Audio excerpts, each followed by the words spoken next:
رسالة موجهة لوزير الخارجية التركي. المغرب راه ماشي إيالة، التاريخ ما كيخضعش للوصاية. السلام عليكم، معكم سعاد نوفا وهذا فيديو جديد. من الواضح أن وزير الخارجية التركي راه ما كيهضرش على المغرب غير بقلة معرفة تاريخية، ولكن حتى بديك العقلية ديال الوصاية اللي ما بقالهاش بلاصة في هذا الزمان. المغرب ما عمرو كان شي ولاية تابعة لشي إمبراطورية، بل هو دولة حرة بقرارها، صانعة لتاريخها بإرادتها، وما عمرنا تقبلنا الإملاءات من حتى جهة كيف ما كانت.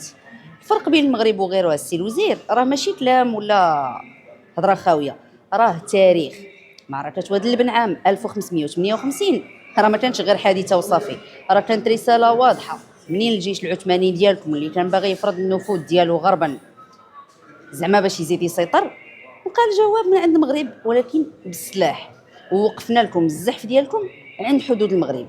من تما حسمنا كل شيء. المغرب ما كيدخلش تحت الوصايه وما كيتحولش لإيالة كيما شي وحدين مهما كانت القوه اللي قدامه.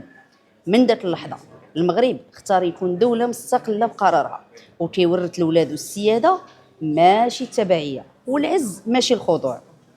لهذا المغرب بقى واقف بدولته ومؤسساته، بينما ذاك المشروع الامبراطوري اللي كان كيبني شرعيته على التوسع عندكم رجع غير صفحه مطويه في التاريخ.